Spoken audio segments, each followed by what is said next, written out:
Hello and welcome to Console Shock, episode 76, Retro Mon Gaming Chat with Trev and Stu. Alright, Stu? Hi Trev, how are you? Yeah, not too bad. Been taking apart a PS1 just before we came on the air, actually. The old, the small one. I've had one lying around for ages that the lasers bust on. I kept in the back of my mind, I've been like, I should just grab a knackered one from CEX and switch the shells out. As long as the drive still works. Normally, things tend to work most of the time from CEX, don't they? They at least plug it in and put a disc in. I think most of the time. Yeah. Sometimes. Yeah. So yeah, they're only 22 quid for a discounted one. Their discounted level, which just means like it's probably a bit more battered and doesn't have a box. But yeah, got it today. Sometimes you can get it discounted and it's actually mint condition, and you get one that's like, I don't know, mint condition or their highest rating of second hand, and then it's battered. Yeah, so, I mean, I've seen what they do. Like when I've been in the shop, like sometimes I've caught them when they've just had something traded in, like a console, and they're working out what level it should be sold at. And often it will literally be the dude that picked it off, the customer at the counter will just say to his man, and like, hey Dave, the manager, Dave in this case, what about this? This looks a bit bad, doesn't it? It's like, nah, just do it boxed. It's got the box, yeah. They just literally just look at it for 2 seconds and they're like, yep, cool, that. There's no like big process or anything that they do. Like when you're at your shop, Stu, you just look at it, spit on it, rub it in, chuck it on the pile. Yeah, exactly. I mean, we had loads of broken machines up in the back room, I remember. Handy for parts though, isn't it, I guess? Well, yeah, I suppose. But yeah, what I've done with this one is, just literally took it apart. I've chucked the top cap. They're really easy to take apart, those little PS1s. So what were you doing? Are you just moving the CD mechanism over and? Yeah, but I thought I'd give it a clean as well, because it turns out this one from CEX is a little bit better nick than my one, but it's just got a bit grubby. So I've chucked it in. You're not going to do a HDMI mod or? No. I use the little screen on it. Remember the little flip screen. Have you got the official one? Yeah, I've got the official one. Oh, that's nice. So yeah, and it still works great. It looks really good, that screen. I mean, it's small, but it's really bright, clear, really good sound. Hasn't aged really too much at all. It'd be nice if it was a bit bigger, perhaps. But yeah, I've just chucked all the bits that you can clean into a sink with soapy water. So I'll let that soak, and then I'll give it a scrub with a toothbrush and bang it all together. Put it out in the sun tomorrow. Retro bright it. I don't think they have trouble with that, do they? Sun bleach. I think some are. I've seen a few different shades. Is there a cut-off point when they stop using that? Was it bromide or whatever it is? Bromide, something like that. Maybe like the ones I saw just dirt. Yeah, when you got to the maybe very late 90s, like 99, 2000, they started to not use it, and you would get everything stays. I don't think of consoles that are modern that are white, really. Maybe PS2, maybe, but I think I've seen them get yellow actually. Well, I've got a white PS2 right next to me. The one I was sending you the photo the other day, and that's all right. Yeah, I think it's almost like painted. You think they painted it? Yeah, rather than it's actually white plastic. Well, it could be, but that's it was a white one, wasn't it? It was definitely a white one. I'm looking at it, Trevor. It's right there. I don't believe you. He's lying. He hasn't got a white PS2. Shirt, yeah. No one's going to see it anyway. It's a podcast. That's true. Waste of time, Stu. Anyway, Trev, we got a guest today. We have, and we've got a guest. So you probably know who the guest is from the title. But so it's a bit Sega-centric, isn't it? That's what we will say. But who is it, Stu? Who is it? It's Lewis from the Sega Driven channel. Hello. Hello, Lewis. All right, guys. Okay. Hey, Lewis. Yeah. Thanks for having me on, lads. It's good to be here. Thanks for joining us. So what is, tell us about your channel. Obviously it's Sega driven. Yeah. So is that related to racing games, or are you just very focused on Sega games? Strangely a bit of both. Sega driven started as a website at first. Still running. Been up for about 12-ish years now. Oh, wow. And the YouTube channel started in about 2012. So again, like 8 years, I guess. It's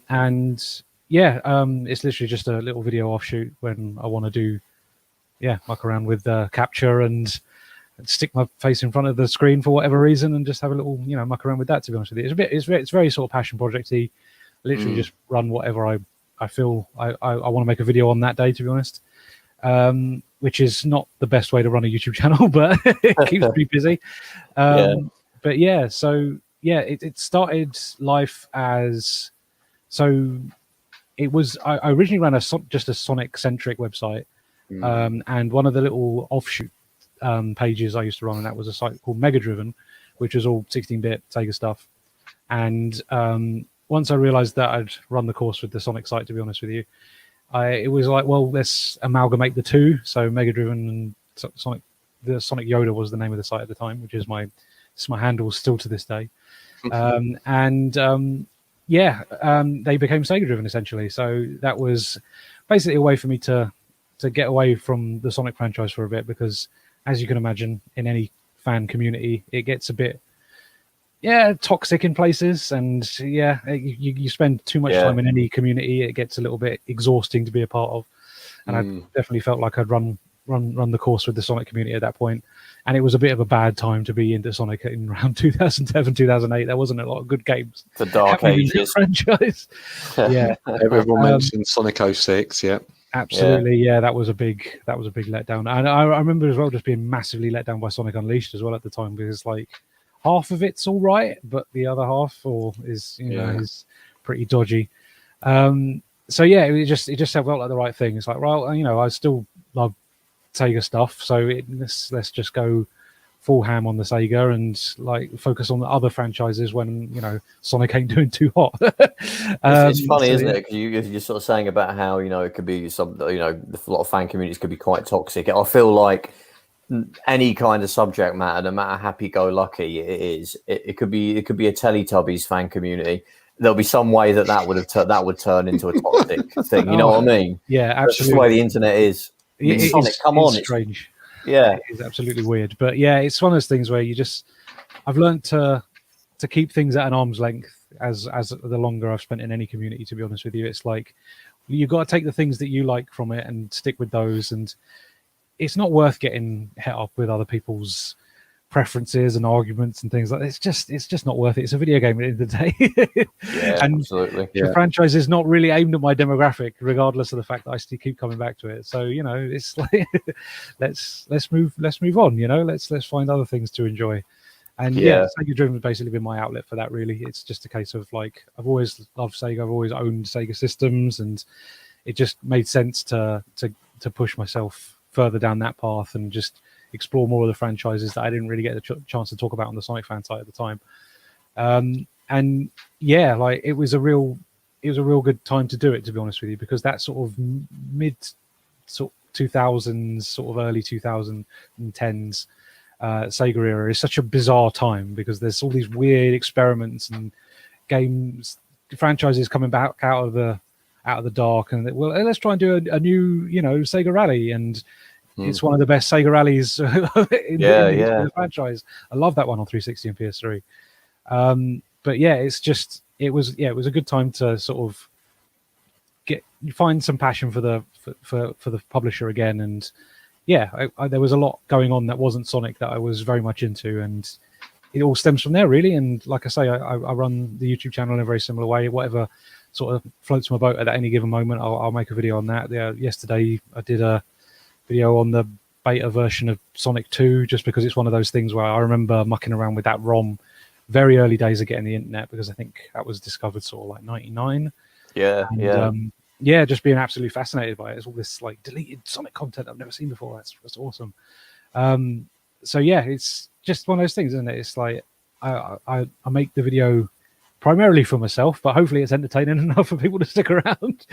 Well, yeah, I had to look through obviously your videos, and I watched them, and I mean, there's so many sort of like fan projects and things like that in the Sonic world, and obviously, I mean, myself, I know about Sonic Mania that came out from a fan-made game, and things like that. But then looking at that, you had sort of Sonic. Sort of make levels, sort of level games, and absolutely. There was loads of fan-made games. I just wasn't I wasn't even aware of. So Oh, absolutely. Yeah, that was early days of me getting into the Sonic community. Was I think one of the first websites I found was a still runs to this day, Sonic Fan Games HQ. And yeah, literally fans making their own Sonic games and sort of continue. At the time, it was very much continuing sort of the 2D trend because they weren't being made anymore. I mean, you had your advanced games if you wanted 2D, but everything that was happening on home systems was very much a 3D facsimile of Sonic, and maybe not the best representation of that franchise. But yeah. So I was very much into that community at the time because I just thought it was cool that there was people out there using fan resources to make their own stuff and still carrying on the sort of classic Sonic style with 2D 16-bit looking sprites and things. But yeah, it's just so I've always been a part of that community, and annually there is an event called the Sonic Amateur Games Expo. And yeah, I try and cover that quite extensively every year, which is probably what you're seeing. It's literally just coverage from the event, basically covering as many of the games as I can because yeah, it's just again another part of the community that I have a lot of love for, and I just think it's amazing what people make nowadays.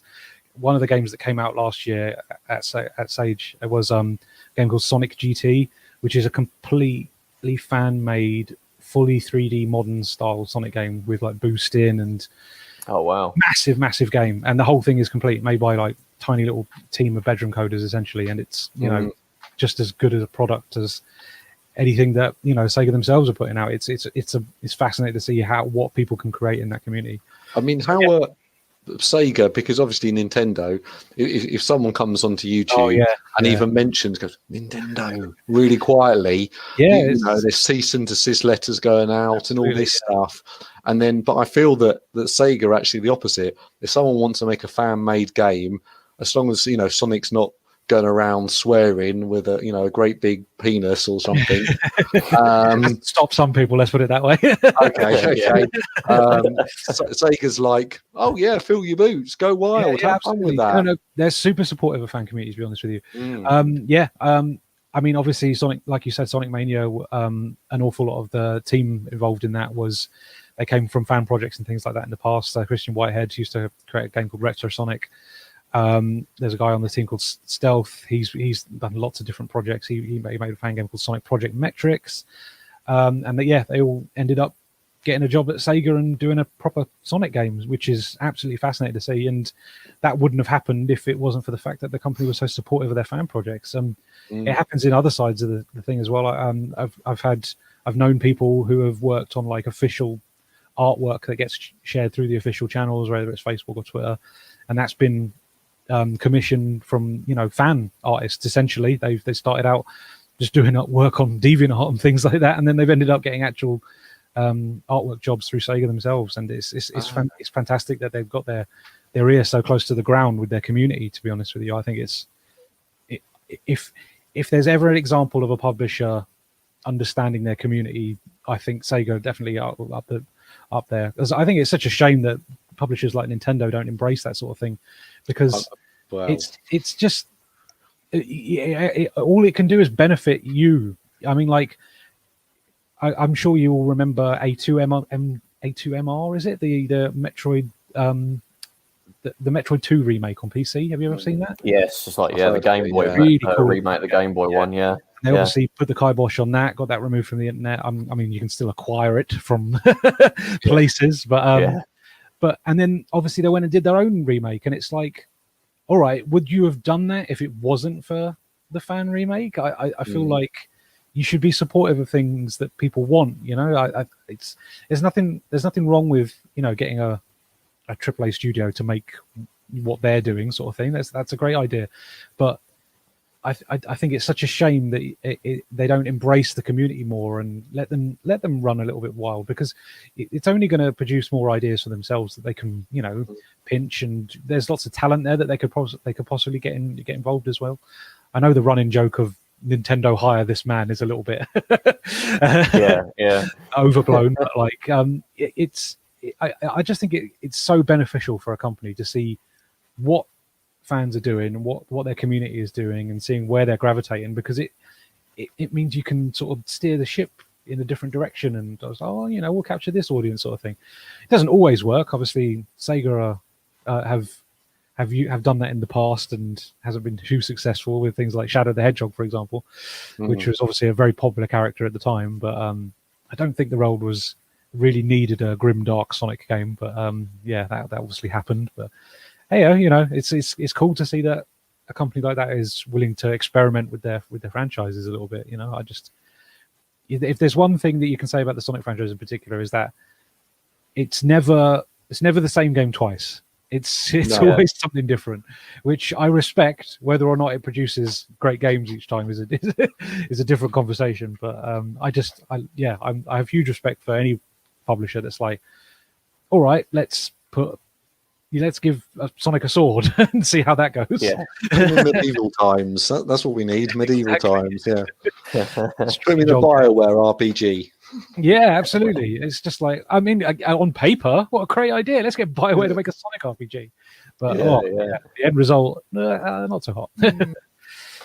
Yeah, it's interesting actually that sort of mentioning Sonic Mania, because I think that is probably what a Saturn Sonic the Hedgehog game could have looked like. Yeah, agreed completely. Absolutely. The only thing that might have happened though is, you know, if it, let's say it came out in that first sort of year, maybe between 1995 or 1996. Yeah. Trouble is, even if it was a genuinely good game, which I'm sure it would have been if they really went for it, a 2D Sonic game, I'm sure the press would have probably had a go at them and said, "Oh, you should have made something 3D. It looks rubbish compared to look at these PlayStation games." Isn't it? Yeah. Yeah, it's such the Saturn in particular is such a shame. As like, it's a great system for what it's made for, but unfortunately what it's made for is not what the market wanted. It's like a 2D powerhouse, absolutely brilliant machine. Like if you play any 2D multi-platform game from that era, it's always genuinely going to be better on the Saturn, to be honest with you. It draws more sprites, it's better for animation.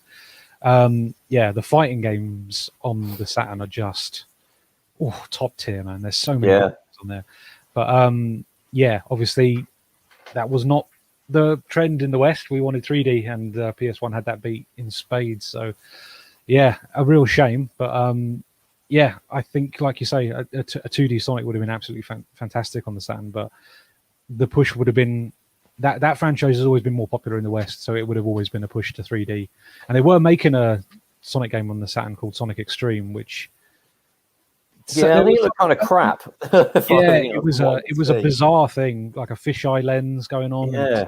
Weird, like gravity shifting type deal, and it was ambitious. Let's put it that way. But I don't know if it was what people want from a Sonic game. But I don't think people could really say what a 3D Saturn Sonic game would have looked like, because obviously, you know, you could do it on the Dreamcast because it had the power to be able to very quickly shift around 3D environments, and you know, and everything looked a lot smoother and more rounded because of the amount of polygons. But I'm not sure what you could have done with a Saturn. You could maybe, I mean, obviously we got the Sonic World's little mini game in Sonic Jam, so that probably would have been what the look would have been. Yeah, but I don't know, would it have been sort of individual stages that would maybe look like that? But that's not really a running around speedy Sonic game, so maybe that wouldn't have been the way. Sonic hasn't really ever been particularly that much about exploration, so having big maps like that, which are more like Mario 64, I don't know whether that would have worked. I'm sure you could do it in a way, you know, populate it with enough obstacles and gimmicks and to interact with, that it could be more playgroundy, I suppose. But actually having like a goal, like an end point-to-point goal, I don't think it would have worked too well. I think it has to be some semblance of 2D, even if it's like behind the character, like Sonic Generations games, where you're sort of running into the screen and you're never really going back on yourself. It's always momentum is forwards sort of thing. I always felt that the perfect game for the Saturn, if I don't know if they could have done it, it's something like Crash Bandicoot. If you took out the Crash character, popped in Sonic, and you know, put a few rings here and there rather than sort of the boxes or the apples or whatever. Speed it up a bit. Speed it up a little bit. But there's the problem, isn't it? Could the Saturn render things that quickly? I think that would have been the issue, wouldn't it? But you could look at Sonic R, I suppose. I mean, obviously, you know that the drawing is quite close on that. They do a good effect way of hiding it. Yeah. That's probably the closest thing you can have to what that might actually look like. Yeah, absolutely. But really interesting system though. Like, I've definitely learned to love it more in recent years than I did at the time, just because. Yeah, it's. I mean, I definitely ducked out of the Sega thing at that time. Not at that time, I'd had a PS1 at that point. I didn't get my Saturn until a little bit later. Yeah. And yeah, it's just the PS1 seemed to have what I wanted on it. To be honest with you, it was more what I was into at the time. And yeah, considering how much I love racing games, and particularly, there's not an awful lot on the old Saturn, and not an awful lot of great ones. I mean, not the first party stuff like Sega Rally, and I mean the Daytona port's pretty naff on Saturn as well. That's too hot. Manx TT is pretty good, but there's a very, very limited amount of stuff that you can play on that system. Whereas the PS1's got you covered for racing games. God, there's just so much. Well, I think they lack depth. Yeah, Saturn ones, they're basically the arcade mode. Exactly. So, you do about 20 minutes worth of gameplay, really. I mean, obviously we loved it that back in the day, but on PS1 you got like the Colin McRae games and Gran Turismo. Yeah, or you could spend hours, or weeks. Oh, exactly. Yeah, going through the campaigns in those. There's nothing like that on the Saturn or really N64. Really? Yeah, that's a fair point. But yeah, I mean, like they definitely made up for it. Thankfully, the next generation, because the Dreamcast is an absolute powerhouse for racing games. I mean, you've got like MSR. Trying to think what else we got. Daytona USA, on there. Tokyo Highway Battle's pretty good. I enjoy that game. Buggy Heat on there. That's really good. Yeah. Sega Rally 2. Yeah, just an absolute beast of a system for racing games. Love the Dreamcast. But yeah. Not a particularly wide library, that one, unfortunately. Damage had been done, unfortunately. The quality is really high on the games on that system, but it's just that it doesn't have the breadth of titles that something like a PlayStation or a PlayStation 2 has. I mean, the PlayStation 2 library is just ridiculous, isn't it? It's just the all-time champion, I think, isn't it? Probably. It's like 10 games for every genre that are absolute all-timers. It's such a great system. There's no contest. I mean, it's funny. Like, there's always a big debate about what caused the Dreamcast to fail, and to me it's super simple. I remember I had a Dreamcast. We did a whole episode, didn't we, Stu, with the Dreamcast Junkyard guys about good lads. Love those lads. Yeah, they're cool. Yeah, about sort of the tragedy of the Dreamcast almost, and sort of been trying to be a bit melodramatic there. But for me, like when I had a Dreamcast, I got it when it came out in the UK. I was loving it. I was gagging for it to come out. I was following all the magazines and looking at the progress of it in Japan. Yep. But, I'd have people come around and play it. I had another mate of mine that had a Dreamcast, my mate John. Hi, John, if you're listening. We used to go into his house, a bunch of us after school and college, as it would have been at that point in time. We'd play Crazy Taxi, Virtua Tennis, Sonic Adventure with people that didn't have a Dreamcast. And they'd enjoy these games, Choo Choo Rocket, things like that. They'd love these games, but then I'll be like, "Oh, you're going to get one then? You're going to get one?" It's like, "Nah, I'm going to wait for PS2." Yeah. So there's nothing they could have done. There is literally, apart from giving it away for free, there is nothing they could have done. I mean, there was that first year of the PS2 was kind of crap. It was basically when we got to 2001 and we got the triple header of Grand Theft Auto, Metal Gear Solid 2. Yeah. It was just like, that's when that really took off. But I don't think they could have done anything. It was just that factor of I'm waiting for PS2. That was for me. That's what did it. Everybody was dead set on one, wasn't it? And I don't know even if you could have. People have always said like, oh, maybe if they released a DVD player or something for it, or did a version with DVD functionality. I don't think it would have saved it personally. I think the PlayStation was just so dominant. You would never know it was going to be. Hard work, that, unfortunately. But and they wouldn't have been able to put one in cheap. Like people say, if they put a DVD in it from the start. No, it was too expensive. It was more expensive with the PS2. Sony made them as part of, they made DVD players so they could subsidize the crap out of just sticking a drive in a games console. Yeah, exactly. Sega didn't have that advantage. They'd have to source it from someone. Yeah. No, totally. And it would have been 400 quid, and it was already dirt cheap and people still weren't buying it then. Well, not dirt cheap, but 200 quid. I mean, the PS1 was 300, and that was one of cheap-ish when that came out. And Sony are just good at this stuff. Like we've talked as well about Sony are experts at screwing over the other console manufacturers at the right times. Yeah, like when the N64 came out, Sony made the PS1 130 quid.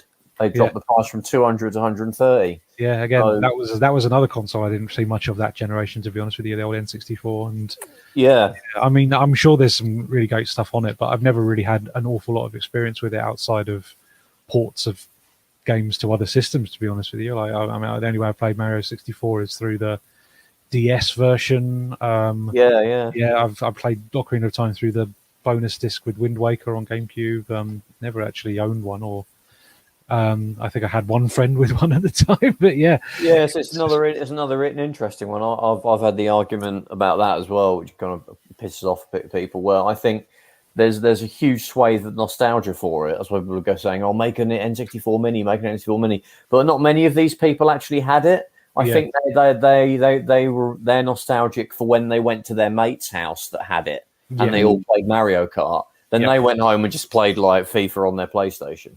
You know, this is it. All they needed was a mate that had it, because they could get a little fix of Mario Kart. You know, every other day they went over to their mates. It was never enough for them to actually buy it. Yeah, absolutely. You know? And I mean, yeah, like you say, very similar kettle of fish with the old Dreamcast. There, you know, there was some great stuff, and I'm sure people got exposed to it through friends and things like that. But yeah, never enough to bite the bullet. I mean, I bought my Dreamcast well after it died. I think I bought mine in 2003, and perfect time for it because it was dirt cheap and everything was still on the shelf, and it was like, right, instant Dreamcast collection. Here we go, all the Shenmues, all the Sonics, all the Crazy Taxis. Yeah. Perfect. And I absolutely adore that system now. But yeah, I think it would have been a hard thing to enjoy at the time. Let's put it that way, because you would have looked at the other system and gone, why haven't we got one of those? You know, like, well, where's... Yeah, I think now, sort of when I guess we're a little bit older, and you can kind of look at these things and you almost sort of laugh back at how you used to be. And I think actually in reality, now you can have a PlayStation 2 and a Dreamcast, and absolutely. You know, you can on Monday you can play one, on Tuesday you can play the other, and you appreciate the great memories you had with a PlayStation 2, and then you know the great memories you have with a Saturn or with a Dreamcast, and you know, but at the time is. You're almost it's like a football team, isn't it? Oh no, my team's better, and absolutely, yeah. With the power of hindsight, it's fantastic to go back to these things, because like, it's like, what did I miss? You know, so you go and scope out a cheap system and start exploring that library, and it's like, oh god, there's some really good stuff on here. And I've been like that with both the Saturn and the Dreamcast. Obviously, I had the Mega Drive at the time. That was my first console. So didn't really feel like I was missing out on that one, to be honest with you. In fact, I literally only got my first SNES as of last week. So really, so that's becoming a new experience for me as well. So yeah, I had friends that had them, but never really had massive experience with it. So the most I played with the SNES is literally the Mini.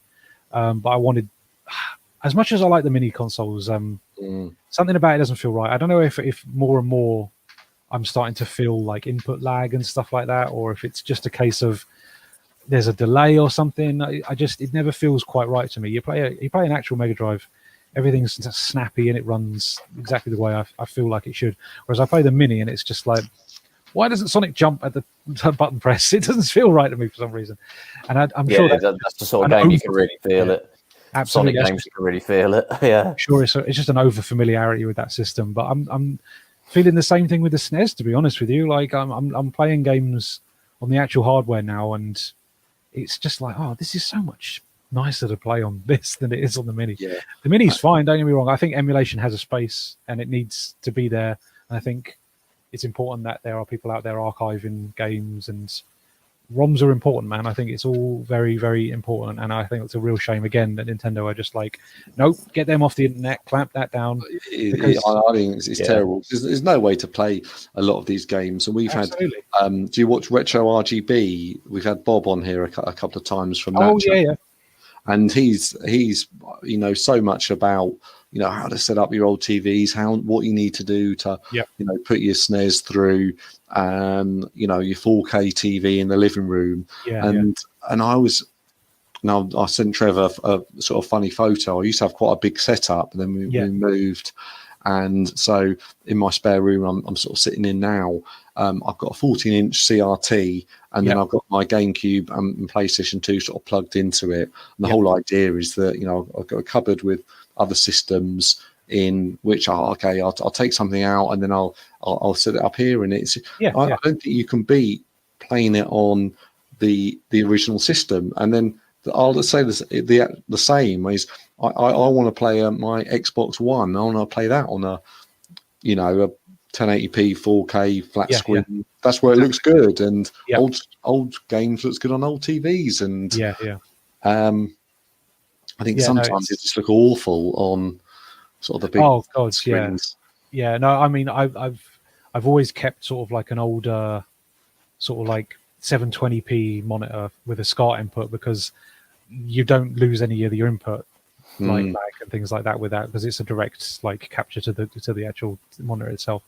So that's always done me well. And it's a little bit wishy-washy looking now, but it's just one of those things, isn't it? It's like you say, you've got to have the right device for the right system, and to get the most out of it. And it's getting more and more difficult to experience them the way they're supposed to be experienced, without it either washing the screen out and making it look kind of weird and blown out, or suffering from all that delay and input lag. And it's just there is a great method for these things. I know there's lots of these like frame meisters and things that people use now, OSCC things, and I've never gone the full hog and gone into that sort of territory, because like I say, I've had an older monitor which has a direct sort of SCART connection, so I don't suffer from that as much as most people do. But it's an interesting thing to continue to follow. It's no wonder people get rid of their old systems, right? It's such a pain in the bum to like keep everything working, and in one unit and one setup is very difficult. Having like changing switch boxes and things like that, it's just like, oh god. I think it'll get better. We've got like when we had Bob on a couple of times from Retro RGB, and the first time we had him on, he sort of foreshadowed. I sort of asked him, when are we going to get to the day when it's going to be, you just get one cable, you pop it in the back of your console, and there's a HDMI on the other end, and it will just plug in as if you were using the original cable. Yeah. And he was like, "Well, there's something coming that might actually do that." And it turns out it was he was talking about the Rad2X cables, which are awesome. You just get one cable, pop it in the back of your Mega Drive, other end's HDMI, bang, you're done. No converter box, like nothing. Trouble is, they're still quite expensive at the moment. Yeah, like £50 each. Yeah, so if you got like 8-9 consoles, which you might have if you got one of those, those big IKEA shelves where they've stuffed all their consoles in. Yeah, that's hundreds of pounds to cover all of those. Yeah. But I think they'll get cheaper. Absolutely. As as the technology sort of sticks around longer and it gets cloned and stuff like that, then absolutely it will start prices coming down. I mean, it's the same with most peripherals, isn't it? It's like I remember. Just at the time, owning a Mega Drive, I never knew anybody with a SCART connection for the Mega Drive. God, it was always on boxes. But now, it's 10 a penny. You can get one off eBay for £1. It's just ridiculous. You can go and get a SCART connection, have a lovely clean image, no delay, lovely, just perfect. But it's like I say, time will catch up, and you'll eventually get those HDMI cables at a more reasonable price, I think. But it's early days of it, isn't it? So it's always going to be expensive. I don't think I actually became familiar with SCART until the Saturn, because I remember they bundled the cable with the Saturn by default. So you didn't actually get a composite connection or an RF. You had to buy that separately. Yeah, I think it was the same PS1 for me as well. Yeah, the proper composite cable. Yeah, because I had like a half decent telly at the time, which had a SCART in it. They were quite common by the sort of mid '90s when the sort of Saturn come out. And I remember I got the SCART cable. I was like, "Oh right, this plugs into that funky little looking socket on my telly." So I did it. It looks like so sharp and clean and bright compared to the other consoles I had. I was like, "So is it this cable then?" And then I saw that there was other, all the other consoles had their own SCART cable, and I was like, "Oh, I need to start getting these." Yeah. And I remember I got a PS1 SCART cable, and I was like, "Oh, this looks amazing." And I didn't get the first party. Not a lot of. They didn't always make a first-party cable. At the time. I think Sony did. I think there was an official Sony PS1 RGB SCART. I didn't buy it. I think I got like a Mad Catz or something cable. Hey, look, if it works, it works. That's the important thing, isn't it? So, and I think I had to get, and eventually I had to get like a cheaper, like again, like probably Mad Catz again, like a little Mad Catz SCART switch. I eventually tried to get all my consoles in it. So that was that was interesting. It was actually Sega that kind of forced everyone to use SCART by the time the Saturn came out. I mean, if it wasn't going to be Sega, it was always going to be someone else, wasn't it? But it was definitely the way the market was going at the time. But picture quality is just one of those things, isn't it? It's like you're never going to quite get it right, unfortunately, unless you're owning original hardware, and you got all the space to have all these things plugged in, and it's just like. Funny thing as well, when the Dreamcast came out. I get the appeal of all the mini systems and having a HDMI out. And I think it's it's good that those things exist and allow people to revisit those systems. And they have a place in the market. But for me personally, I just feel like I need the correct controller in my hand, and I need to be able to put a cartridge in the thing, and it's part of the experience for me. It's like it's interacting with the system the way it's supposed to be done.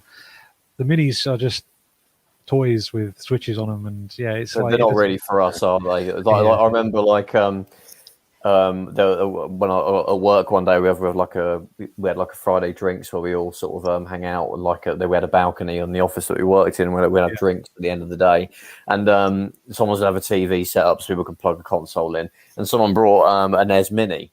And I thought, this dude must be really into his games then. Maybe I could chat to him about old games. And I saw, so he got a NES Mini. He was like, yeah. I was like, do you like collect NES games then or anything? He was like, no. I was like, okay, cool. What made you grab this then? He was like, I grew up with a NES, and I just saw this in the shop one day and I picked it up. So I wanted to show my kids what I used to play when I was a kid. Right, have you not played any of these games? Said, no, I haven't touched these games since the 90s. I was like, okay, cool. So I was kind of a bit disappointed because I thought this would be some like computer nerd dude. Who else would want to buy a NES Mini, right? But obviously I was completely wrong. They're not meant for people like us. They're just for people that get a nostalgia kick. Absolutely. Like something in the telly, nice and quick, play those games, and they'll probably be back in the box within a matter of weeks. Yeah, exactly. I mean, like I've been the same because I get a little bit more use out of the NES and the SNES Mini just because again their systems are not as massively familiar with, so it's kind of nice to actually explore the library a little bit. But like my Mega Drive Mini, I got that like at launch. Probably played it for a week, and it's been sat in the box because I've always had a Mega Drive plugged into my entertainment system. So it doesn't really hit me in the way that I wanted it to be honest with you. I mean, it's cool that there's some interesting inclusions on that. The new Darius port is awesome. I love the Darius games. I think they're fantastic shoot 'em ups. Yeah, and the fact that they put Tetris on it, which is I don't know if you know much about Sega Tetris, but that's an infamously. It was a rare one, wasn't it? It was about download, wasn't it? I think Atari or something. Yeah. Basically, Sega didn't realize that they only owned the rights for the arcade side of Tetris, which they produced an arcade port, and then obviously tried to port it to the Mega Drive, and Nintendo were like, "Hold up, you haven't got the license for that." So it literally everything got. They'd done a press. It had gone to press. There was a certain amount of copies on the line, and they had to all be destroyed. But a few of them have escaped. People seem to reckon there's probably like 10 maybe in existence. So it's stupidly expensive if you ever wanted to buy one. But it's on the Mini, so that's like awesome. Like I don't know, there must be some sort of weird licensing issue with mini consoles where like it doesn't count for whatever reason. I don't know how that works, but like they found a way around it, and it's like, well, that is such an interesting inclusion. And and it makes me laugh in a strange way that both of the Nintendo mini consoles don't have a version of Tetris, yet the Sega one does. It's bizarre. It's bizarre. Really weird. It's like such a Nintendo-centric franchise, and yet there it is on a Sega console. But that feels like a nice little dig, a very sort of 90s, like getting the elbow in on Nintendo, like, oh, look what we've got. Well, it's like when they were slagging off Night Trap, Nintendo. Absolutely. Now it's on the Switch. Yeah, absolutely. Crazy, isn't it?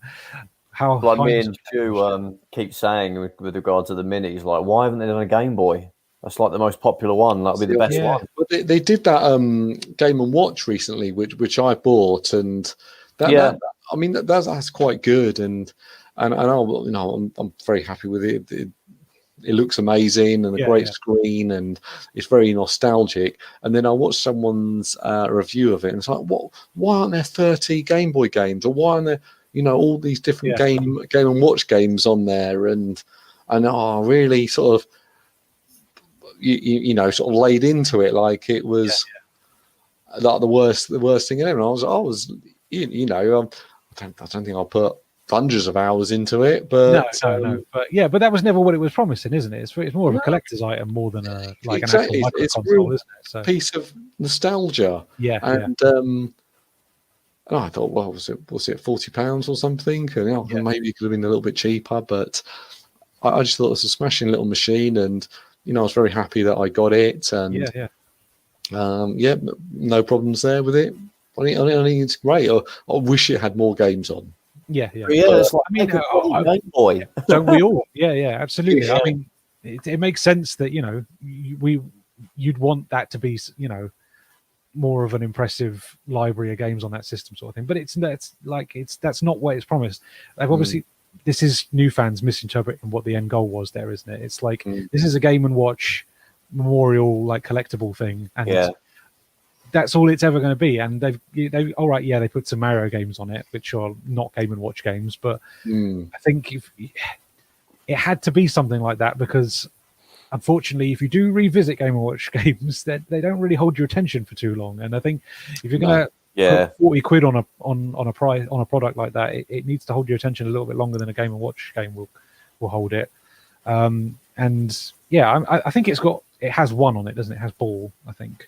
It's got Ball on there, and then it's got Mario, and then what we call Mario 2 or the Lost Levels. They've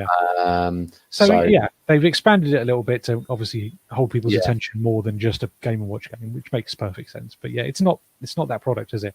But I agree completely. I'd love to see a Game Boy Pocket maybe, but like with a proper lovely sort of LCD that has like 30 odd games on it or something. That would be a fantastic little system. I mean that's just a license to print money.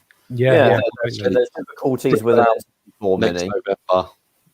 It's difficult to make an N64 Mini because there's emulation issues, but again, and licensing issues of a lot of its biggest games. Well, completely. You couldn't put GoldenEye on it, could you? So or Banjo Kazooie, I think. Absolutely. So, I think the biggest problem with the N64 Mini is the size of the controller. Yeah, exactly. So and the emulation as well. It's difficult to emulate on a cheap bit. So there are so many sort of issues that they have to sort of pack it into a much bigger box, and then to get all those boxes from China, where it's obviously going to be made, and then to the US, and it was I don't know. I think there'll be sort of issues there maybe, but I can see why it's been a little bit more of a point of contention. I know people want it because there is obviously a nostalgia for that system, and it seems the natural progression from the SNES Mini is to go right. Well, N64 next, but I just like you say, it's going to be a lot of licensing issues with the software, it's going to be a bulky thing because you can't miniaturize those controllers. It would just be impossible to use. It has to be that shape and that form factor. I mean, especially if you go off the other two micro consoles, they're exactly the same size as their originals. Granted, the cables are a little bit shorter, So they've kind of built themselves up to fail with that one. Unfortunately, I think that's probably why they're avoiding doing it. But I agree. I'd love to see a Game Boy. I adore the Game Boy. That's one of the first things I did actually with the SNES last week was I bought a Super Game Boy because I've never used one before, and it's just the best fun. What a great little toy that thing is. That is just wicked. It's good fun and being sort of colour to the games. Yeah, all the different coloured borders and stuff. I love all that stuff, like custom border. I've ordered a copy of Game Boy Space Invaders because apparently there's it unlocks like a complete SNES version of the game. That's wicked. What an awesome little thing. I love stuff like that. And I'm playing it and I'm like, why didn't Sega ever do like a Game Gear version of this? Like, and then I was like, wait a minute, the Game Gear didn't sell too well, did it? Answer my own question there, but but that's a weird little system, the old Game Gear. I love how the library on that system I think is really, really strong. But unfortunately, the hardware itself is so weak that you don't really get to experience it. I don't know. I thought at the time it had everything. It was, it looked cool. It had a color screen. It was backlit. It had, all the same games that you had on the Master System. Yep. It had everything. But it was like, no, I can't get one. My mum won't let me. I can't afford all the batteries to play it. Well, this is the thing, and it's a proper battery muncher, that little thing. And then now the whole problem with the GameCube is not the GameCube, so the Game Gear. The whole problem with them is there's none of them are still fit for purpose. capacitors. There's got no sound. The screen's really Yep. like, impossible to see. Yeah, You could get one and do 2 or 3 mods on it, and then start getting the games for it. And well, actually, do you know that? Obviously, you know the little Game Gear Minis. Oh yeah, I haven't bought one, but There's I want one. Yeah, I get tempted a lot because it's like, oh, what a cute little thing, like, all right, it's a bit daft and it's not particularly fit for purpose, but yeah, Japan loves a cute little collectible. I get it totally. On my keyring. Yeah, no, I get it. I'll be happy as Larry to walk around and I'll just do a little bit of Sonic here and there. I know the screen's really small and the buttons are really small. Yeah, but I don't know. I think it looks really good, and But it's funny how Japan gets these like exclusive little Sega things when Sega struggled in Japan generally. I mean, I don't think the Game Gear sold very well. I think it sold way better, and I know loads of people in the UK that are friends of mine that had Game Gears. Yeah, I think the Game Gear did pretty well in Japan because there's a lot of late era ports to the system. Like there's a port of Gunstar Heroes to the Game Gear, which came out like really near the end of its life. Yeah, we didn't get that, did we? No, we didn't get that. So I think it did do fairly well. But about 1,000,00001 different Sonic games that we didn't get. Sonic Drift, I mean, Sonic Drift 2. No, there's a real wide selection of Sonic games on that system. But yeah, like you say, it's a real interesting little system, and I do kind of like the look of those micros, but it's a lot of money for not a lot of what it is. It's another one of those things, isn't it? It's like I've got to justify this purchase, and I've got to import the bloody thing as well. Yeah, I mean, if I get a craving to play a Game Gear game these days, I'll get one of the Game Gear to Master System ports that people have hacked. Yeah, on the Master System. You can do those on the Mega Drive as well through Flash. They're really good. Yeah, they run on the Mega Drive as well. So a lot of the Game Gear exclusive games have all been ported now to the Master System. And often they'll widen the view as well on them. So they remove what they call the mask, so you get like the full resolution. No, they're a great little idea, and as well, like if you've never done it, I highly recommend emulation on a PSP for Game Gear as well, because you get your portability back as well. It's a really, really good way of playing those games. Actually, I think I played most of my Game Gear library through a PSP. I think a PSP emulators ever. Yeah. I mean, there's some really good stuff on there, but I just like to let the audience know that I do actually own the games that I emulate, so I'm not doing anything illegal. We all do, by the way. We all do. We all own them. We own every game. Exactly. Well, there's about 3 that I didn't buy, but they're fine. I deleted them. But hey, look, if they're not being made available, right? Like, if there's not a legal way to play the game, then it's not being made available by the publisher. Emulate the damn thing. I think that's absolutely perfectly reasonable. One of my all-time favorite games is Snatcher on a Mega CD, but I would never recommend anybody go and buy a second-hand copy of that because it's ridiculously expensive. Emulate the crap out of it. It's absolutely worth your time. It's one of the best games I've ever played, and I just think it's such a shame that it's locked behind some weird distribution or publisher deal or something like that. I don't know what's going on. It's just get that English translated version out on more systems because more people need to experience that game. And if Sega or Konami aren't going to do it, then get it emulated. It's not worth your time to hunt down £1,000 game to go and just experience it on the real hardware. It's ridiculous. But one game that needs to be emulated for the current gen is Rally d'Africa. Which you want this game? I'm laughing because it's. I watched it on Lewis's channel. And I was sort of looking through, and I thought, a Sega Rally clone on the PlayStation. I've got to see this. So I watched it, and it looked really good. And I was like, right, okay, I'm having this. So I went on eBay and typed it in, obviously, and then. I don't think I can get a copy for sort of less than £30. For a janky old arcade racer, it's a little bit too much. Exactly. I'm just like, oh no. But I think I will sort of bite the bullet and see if I can get hold of a copy, because you it love your looks PS1, don't you? So yeah, absolutely awesome. And, it's a decent enough clone. Yeah, honestly, well, like that's what you said on the video. So, Yeah. you know, it plays really. It's not quite Sega Rally, yeah, and, yeah. and you know, and I felt that you had to say that because you're Sega driven.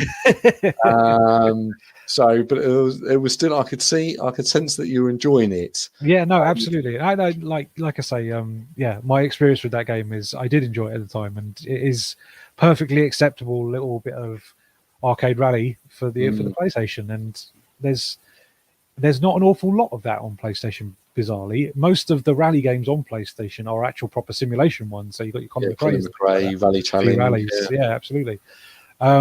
Whereas, yeah, an actual arcadey one, not so frequent. So yeah, it's a nice little thing. There is a sequel as well. I'm trying to remember what the name of that one is. I think it's Rally de Europe. I want to say. Like that. Yeah. I've read all the Wikipedia pages about it or anything, and but yeah, no, I'm fascinated by stuff like that. Weird clones of Sega games. I mean, we were talking about it a little bit briefly before we started about Burning Road, which is like the PS1 Daytona USA. I'm also planning to do a video on a game called Jet Ace on PS1 because it's just a blatant Afterburner clone as well. And I was like, fantastic. I love that there's this weird like subsect of PS1 games where it's like, we don't have that Sega game on our system. Let's just clone it.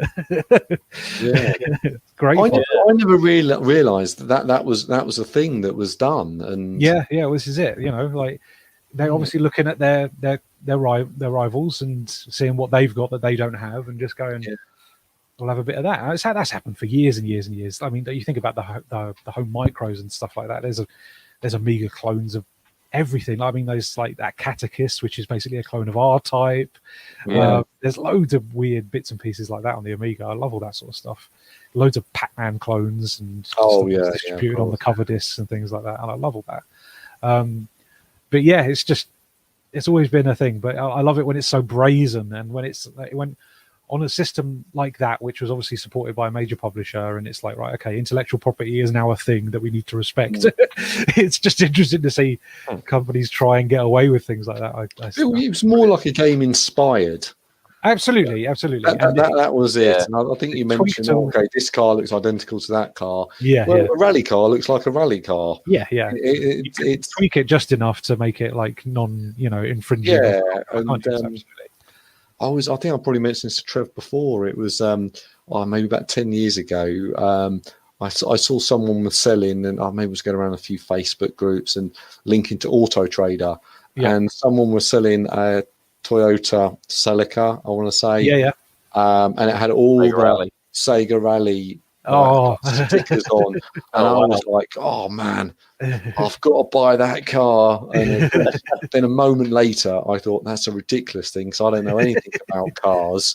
I can drive them, but the last thing I know is how to fix anything on the Toyota Celica from I think 10 years ago or 20 years ago or whenever. So I've said this to friends before, though, but like I think video games have done more for rally than the actual sport itself. Like, probably, yeah. Never watched it in my life, but played tons of games. Yeah. Absolutely. I think that's such an interesting, weird, like blip in history. Like, you think about like sports games in general. I think obviously, the actual Premiership and stuff does benefit from things like Pro Evo and FIFA and stuff, but I don't think it needs it. Whereas I think rally needs rally games to keep people's interest in that sport. I just don't. You just don't see it with anything else. To be honest with you, tennis games. I don't think tennis needs games to support itself. It helps, but it's not important to it. Whereas rally, I think. There was a video on about the Madden games. Yeah. It was quite interesting, and it was saying how in the last 10 years how American football players have been affected by Madden, from playing Madden. So that, and then they showed these clips of how when the running back or whatever got the ball, and then he realized he was going to get a touchdown, so he started running in circles. This was in real life. So he started running in circles to run down the clock, or run across the field. And then of course and then to take like 20 seconds off the clock. And it was like, people never used to do that. That was something that, you know, you go over the line and you get your touchdown and everyone's happy. And but now, because of people are playing Madden 21 or whatever, there's all these little tricks that you do on that game that they're incorporating into the real game of football or American football, which I thought was like fascinating. Yeah. I mean, I bring it back to Sega. I mean, that happens with Football Manager. I know that the stats that they built up in their database ended up being licensed by an actual like stats team that do the same thing for the real world. Really? And it was based on stats that were produced for Football Manager. And it's just like, how mad is that game ended up influencing the actual sport in such a like beneficial way? I love things like that. I think it's absolutely fascinating. They've got a really good history with sports games, Sega. I mean, oh god, yeah. Football games. They had, Sega Worldwide Soccer on the Saturn was like the best 3D football game for a while until we got 3D ISS. But that was amazing. I mean, the Virtua Striker games are fantastic as well. Absolutely. Yeah. Virtua Striker. You've got like the Decathlete or Virtua. Oh I remember them. Yep. Winter Heat. On the Saturn as well. Yeah, they were also even back in the day on the Mega Drive. They obviously have all the sort of the big license that Nintendo had, so they went out there and thought, okay, we'll get a boxing game, and then a football game or American football game, and then they made their own soccer game or football game. Yeah. I mean, some of my favourites on the Mega Drive in particular, I love the hockey games. I think they're absolutely fantastic. They're really good. I did a little video on the channel a little while back looking at all the the fighting systems in hockey games on the Mega Drive. Quite advanced. Just got obsessed with like, isn't it so odd that there are like legal fights happening in hockey? And I was just like, there's a video of that somewhere. That's not just something related to the game. You watch hockey and then they just stop and have a fight. And well, there's actually people that are designated. Like, there's the goon, isn't there? Who's the designated goon who's like, right, if someone starts some stuff, you need to go and punch that person. And that's just their job. They can play hockey to a moderate degree, but they're there just to beat people up. It seems the most ridiculous thing. Okay, we're all on tiny blades of steel, and we're standing on ice. Okay, right. What should we do? Let's have a fight, and let's punch a man in the head just wearing a helmet. On a really slippery surface, and somehow that's allowed. And you can imagine, watching, I don't know, Arsenal versus United, and go, and there's a punch up, and then holding on to each other and just punching until someone goes down. And they go, right, carry on. It's still okay. It's absolutely. And but the more and more I was working on that video, the more fascinated I became by it. And it's quite salacious in some of them. Like one of the I think it's the '93 EA hockey game. If you knock someone out after a fight, they bleed onto the rink, and I was like, "Oh god!" Oh my god! But yeah, like it was just a fascinating little side sort of adventure. I was like, "Oh, these games are really good." But I'm doing the capture for the video, and it's like, "Oh god, these games hold up." The EA hockey ones in particular are really good fun still. And I'm not the biggest sports fan, to be honest with you, but you make a nice, fast, arcadey, sports game. I'm up for it. Like I mean. Have you got an Xbox One? I don't, unfortunately. I don't. Okay, well, on Xbox One, if you've got Game Pass, they've now put all the EA games on there. And so they've got the NHL, Madden, some new Star Wars ones. Yeah. But they've also just released, I think before Christmas, was like the Mega Drive NHL game on there. That's so crazy. you can download that. And of course, I'll be honest with you, I never really played it back in the day, so I can't go, I've got copies of this. I downloaded it, had a quick go. Really, but I didn't really get on with it too well.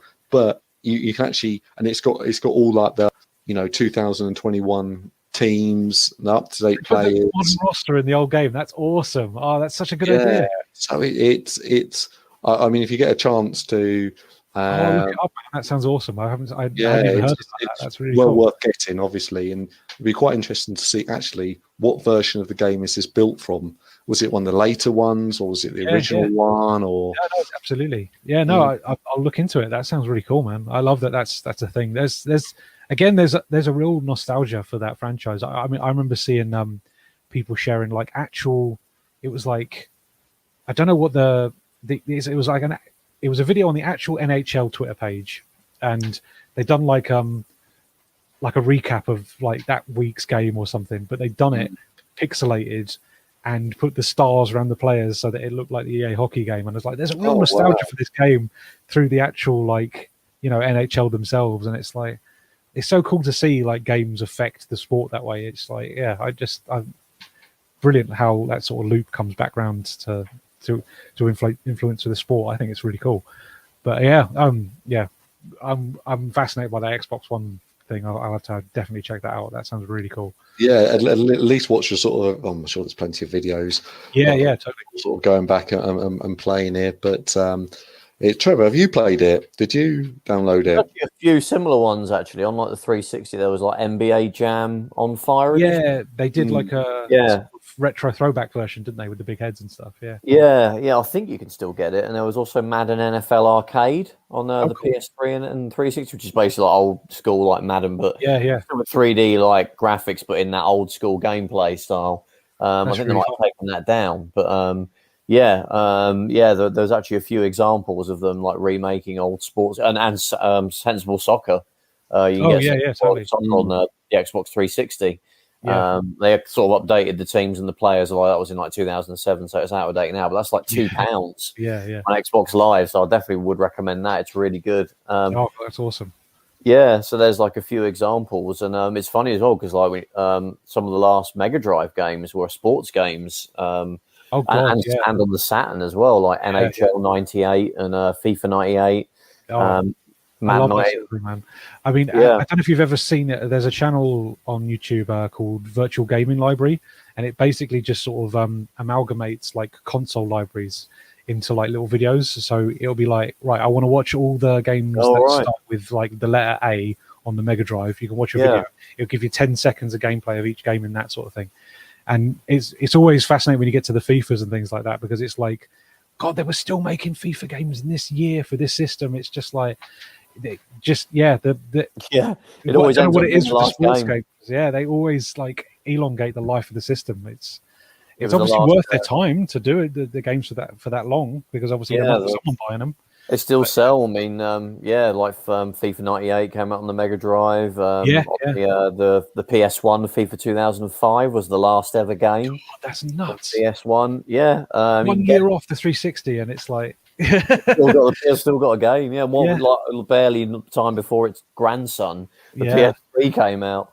FIFA 19 came out on the 360 and the PS3. So when you think the first 360 FIFA was FIFA 06, and it got 19. There you go. Like, but there must be a reason. It must sell well enough for them to justify doing it. Exactly. They sell. And I was going to say that people are almost sort of snobby, and you know, listen to the podcast. Myself and Trev talk about football games and sports games quite often, and people are, you know, you hear people sort of say things like, "Oh, multi FIFA's on the same again. Oh, rubbish. Who wants to play that? Oh, you're a Neanderthal if you want to play a football game." And okay, well, you know, I like to play football games, and not all the time.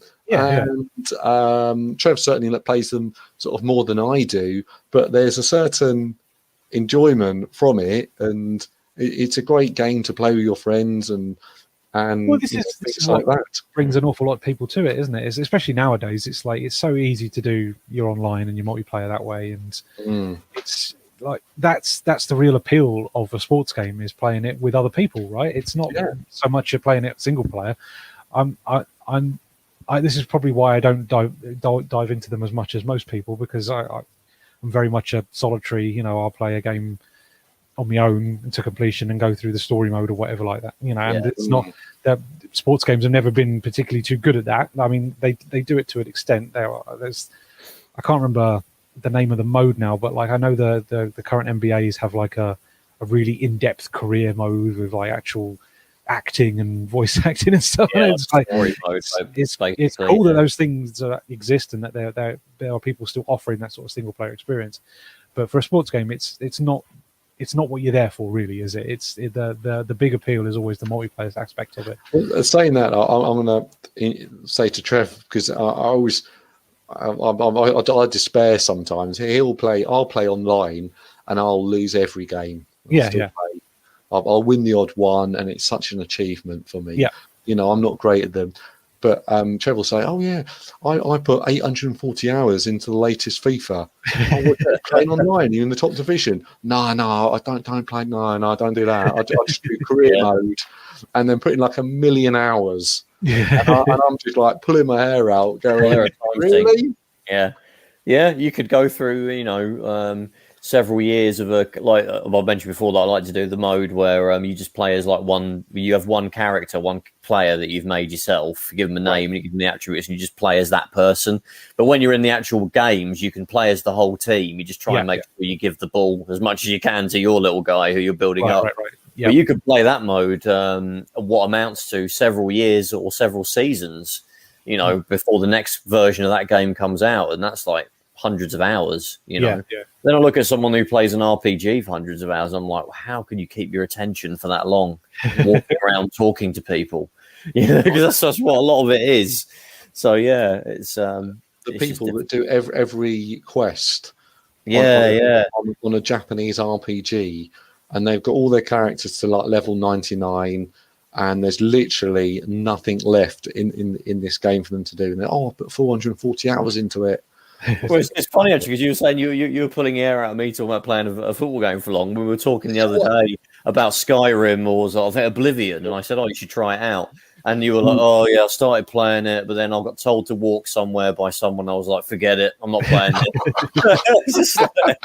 Fuck it. RPGs are such. I'm not being told what to do. Yeah. No. I want a path in front of me. Well, I've got to shoot people and then go into cover. That's what I want. Basically, yeah. Or Uncharted. Gears of War. That's what every game should be.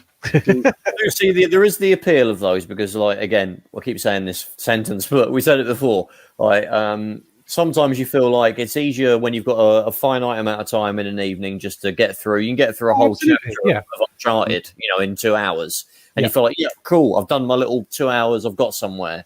Whereas an RPG, you can kind of wander around aimlessly, you're not really doing anything. It could be in a cutscene. Yeah. My nightmare is I go into something and I start a cutscene and I'm like laying in bed with my Vita and then cutscene starts. I think, fucking, I want to go to sleep. But it's a cutscene and I know it's going to go on for 25 minutes of me pressing X and not even caring what they're saying. All you want to do is sleep. Oh God, I know that experience, especially. You can't save it in a cutscene. No, no respect for your time, is there? No respect for your time. Exactly, Trev. Exactly. And often I'll look I think because I started playing Cyberpunk, I always sort of see how long the campaign will take, and it's just takes 100 hours. I'm like, oh God, that's like 10 games I could finish in that time. You know. 100%. I remember, so I always quote this. Someone came into the shop and said, "Oh, you got to get Lost Odyssey. It's really good. Lost Odyssey on the Xbox 360. It's really good. It's on 4 discs. It takes 90 hours to complete." I've never even looked at that game again. Never. You can do Last of Us 9 times over. And then oh my God. Yeah, exactly. Even that, I looked that up and I was like, oh yeah, the campaign now, that's like 40 hours. I'm like, what? You're just walking through a scene, hiding and shooting, and that's 40 hours now. God, I mean, it's probably the cutscenes, isn't it? Like we've been saying, that a lot of it now. I mean, the first one was only about 10, 15 hours. That was fine. It's just like, that's fine, leave it. It's good. No one's complaining. Well, maybe some people did. Cinematic action game like that's perfect length, to be honest. Yeah. Like I said, you just have your little evenings in the week where you just want to dedicate an hour to get through a chapter. Perfect. Play a couple of hours at the weekend. When you're in your 30s, 30s and 40s, that's all the brain power that you've got at that point. You know, Yeah. you can't be doing like walking simulators and fetch quests. Forget it. Yeah, no, the modern AAA like style of development is a little bit. I don't know whether I'm on board anymore. To be honest with you, it's just there's like, I get why they do that sort of thing. I get like Last of Us is now kind of like the flagpole game for Sony now, and it's like, okay, well, we got to give people their money's worth. They've been waiting so long for a sequel, sort of thing, so we've got to go all in on this one. And it's obviously been received really well, loads of Game of the Year awards and stuff like that. I don't know if that's really the sort of thing that I want from stuff. I think personally, I kind of want AAA development to dial back a little bit, to be honest with you. I miss more of the smaller projects and stuff like that. PS2 era is a perfect time for that, where it's like people could make, I don't know, like AA like style games where it's like, it's not quite fully massive budget, but it's still got a lot of ambition. It's still doing a lot of interesting stuff. Like Ratchet and Clank could be my example. Totally. So it's stuff from developers like Ubisoft and things like that at the time. They weren't the upper echelon, but like they were making really solid games on a smaller budget than the big boys, and it were just more interesting and kind of unique in that way. There was so much more variety. I mean, like, they were putting out games like Beyond Good and Evil and stuff. It's like the modern environment for gaming now is like, you go big or you go indie, and there's no in between anymore. Whereas there was loads of weird, interesting little stuff. Games like, you think about like the PlayStation and the PlayStation 2. Games like Pandemonium wouldn't get published now on a disc. You wouldn't release that on a box copy. It's crazy. I love things like that. The indie developers on the ground and say, look, we've got enough friggin' Metroidvanias. Make like Pandemonium or something. Exactly. It's such a rarity nowadays for a company to go, right, we're going to give you a big old budget to make a platformer. That just doesn't happen. Yeah, like a croc, just do one with a croc type game. Yeah, exactly.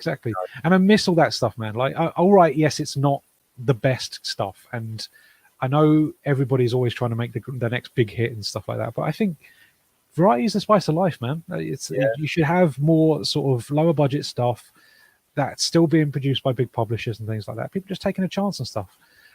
I love to see that sort of thing, and like, we get it occasionally, every now and again, but like, it doesn't happen too often. And I think the publishers in particular are a little bit more apprehensive to take chances on stuff like that. I can see why. Like, I mean, The Medium came out this week, didn't it? And it's not doing too hot on the old reviews there, and I think they kind of position that as like a Silent Hill kind of next gen experience sort of thing. And that's a real shame, because I think out of that intrigues me. There's something there that I'm like, I'd play that for 20 quid maybe, but it's been positioned as a AAA 60 quid game, and it's like, well, it's not going to find its audience, is it? Which is a real shame. They should have put a smaller budget on it, put it out maybe a little bit cheaper, and I think it would have found an audience. Has it not got good reviews then? Because I watched the IGN review of it, and I think they gave it 8, and I've seen some really mixed stuff on it. Really? So, I have seen a few good ones, but lots saying like it's just pretty, and unfortunately the game itself is a little bit stuck in the last gen almost, like, which is a real shame. But I just but that sort of thing, if that was a PS2 game, for example, I'd have probably bought that at some point down the line, if it went on offer or something like that, and it would have probably found a bigger audience. But I think positioning it as such a big budget, over the last year or 18 months, maybe longer than that, the most enjoyment I've had is going to CX or looking on eBay just for like 360 games. Yeah, and I'm just buying games for £2.12 on eBay, including postage. Yep. And you get some absolute sort of gems, and they're just games that like take 8 hours. I think, actually, I never knew about this one. It was always, should I get it? Shouldn't I get it? Yeah. And then you're buying these games, you're sitting down and you're smashing through them, and actually just like really good games. And and again, that's another great console for that. Yeah, completely, because that was the market leader for that generation, wasn't it? So everybody was throwing money at games for that system. So there's all these really weird little niche little games. Again, I'll bring it back to Sega briefly. Like that, one of my faves is there's a From Software like mech game called Chrome Hounds, which Sega published. Oh yeah, it's just like, why is this here? But I love that it's there. It's just that years ago. Yeah. And honestly, I was like, what the fuck are the controls of this game? That's From Software mech games. Yeah, they're all like over the top and too difficult to play. Someone came in the shop and said, Chrome, fucking brilliant. It's so in Chrome Hounds. Right. So I picked up Chrome Hounds, right, and then I was just like, how do I shoot? How do I do this? And nothing's intuitive. Yeah, I think I moan Duty controls. That's what I want, a mech with Call of Duty controls. That's what I want. That's a good game. But it's not mech games, man. That's not mech games. But yeah, I mean, like, it's a niche. It's not for everybody, absolutely. But like, yeah, again, it's a great system for that. There's all these weird games where it's like, like you say, you can rummage through a bargain bin on any 360 library, and it's just be like, oh, that's a real gem. That another Sega one I really like is Full Auto 2 Battle Lines and stuff like that. They're just like Burnout clones, but they're really good fun, and they cost like a pittance nowadays. That was like a PS3 like launch game, I think. Yeah, totally. Xbox as well, launch game. Yeah. But yeah, no, it's lovely to explore systems that have such a big library like that, and just be able to go like, all right, I've got 20 quid. Let's just pick up some random stuff and see what we get. And you'll often find that you've bought some absolute bangers for your money, just because there's so many good games on that system, because it was market leader. Obviously, everybody wanted to make games for it. And sometimes I've gone to CX and I've come back with 7 games, and I've literally spent a tenner. One thing, I did watch one of your videos. I'm harping on about bloody Sega Rally, but then I did like the PSP version of Sega Rally. But then really good game. It's really good. I enjoyed that actually. So I used to own the Xbox 360 version of Sega Rally, and I thought, I fucking hated it. It was like driving on an ice skate. The tracks were just like, I couldn't stay on. I was just bouncing from side to side, and I thought it was ridiculous. And then I watched your video, and you're going on, sound awful. You're going on about it. It's been so good. And I was like, all right, I'm gonna buy that again. It'll only be £1. And then I'm looking on Amazon. It's like 11 quid is the cheapest. On eBay, fucking 10 quid is the cheapest. Yeah, see, because it was why? Yeah, well, I mean, because it was like Sega were pretty big on the PSP that generation, and it made sense for them to complement the big boy version with a portable version. Yeah, and obviously didn't quite sell as much, so it's now become a little bit more. I don't know. I don't want to say collectible, because 11 quid ain't much in the grand scheme of things. But it's not. But I think it's obviously a little bit harder to come by than the big boy versions because of that. So yeah. But yeah, no, it's a really solid little port, that, and like I think you'd enjoy it because it's a little bit more. It's not as slippery as the big boy one. Like it's a little bit more easy to keep the car. Oh, I've got it on the PSP. It's an awesome game, and I felt it drove so much better on the PSP version. Yeah. And I don't think I finished it. I got about halfway through or something, and but then on. I remember I bought an Xbox 360, and for some reason I had it already on the hard drive, Sega Rally. So I played it, and I've since got rid of that one. And it was thinking back, it was actually I want to try that again to see if I can sort of. The trick is to follow the racing line of everybody else, because the whole point of that game in particular, the big boy one, is you can carve like ruts into the tracks because it's all deformable tracks. So if you keep your wheels in the ruts, you actually maintain more grip and you don't slide around as much. Okay. So that's the way to play that one. But it's a little bit more simmy, I guess, as opposed to an arcade game. But it takes it takes some skill, that one. But I stick with it because honestly, I do think it's a really, really good little game. And yeah, that studio that made it, literally, that was the only thing they ever did. Oh, they got dissolved. Yeah, there was a Sega Rally 3 arcade machine as well. I'm not sure. If based on that version as well. Yeah. That was the only thing like Sega made a special UK based rally game making group, and they, the one game and got rid of them. Yeah, it was like ex Cody's and Gremlin game stuff and stuff like it was like Well, just such a shame. If you want a cheaper PS1 Sega Rally clone, Rallycross. I've got Rallycross on PS1. Yeah. God, my God, that game is so hard. I don't know if it's the slipperiness. It's more the fact more you're bounced around. Yeah, the suspension is really springy and spongy. Yeah, really. Yeah, it feels good though. The suspension, frustrating because you get bounced around a lot. But yeah, that's a super common PS1 game, Stu. So you can pick that up for $5 or something. Yeah, no, I'll look into that one because I've got my. I'll sort of say one last thing before we sort of finish up, but I'm playing on my PlayStation 2. I bought got the Sega Rally collection from Japan, so it's nice. I've always wanted to get that. Yeah, it's well worth getting. I think it cost me around sort of £25. Yeah, unfortunately, I don't know how to mod the old PS2, so. Okay. I think I was lucky enough to one came into the shop modded, so I sort of hung on to that. Yeah. And but the Sega Rally 2006, it's actually a pretty good game. It's got an arcade mode on there, which feels so much just like the original Sega Rally game, and I've always recommend that if you get a chance. I'll have to have a look into it. Yeah, well, there you go. Lots of random PlayStation Sega clone games there we've managed to get.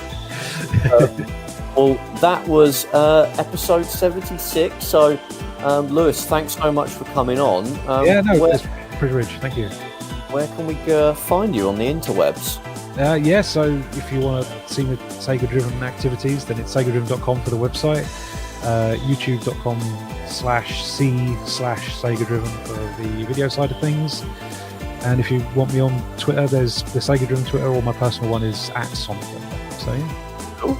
Cheers, Lewis. And Stu, where can you find us these days? Right, we're on YouTube under Console Shock. We've got the website consoleshock.net. You can also find us on Twitter under Console Shock, and we're on all podcast clients, Spotify, iTunes, Stitcher. So wherever you sort of get your podcast, you should be able to find us on there. So pretty much everywhere. Oh, and Facebook as well. Console Shock, so give us a like on there as well. Cool. Please check us out on our various socials and interweb gubbins, and please check out Lewis's channel as well. Really awesome Sega content, a lot of Sonic stuff, and a few little gems of Sony PS1 on PS2 sort of equivalents of Sega games, which is always a cool thing to come. And more to come, yeah. Right, everyone, so thank you for listening, and we'll catch you in the next one. Take care. Bye-bye. Bye-bye.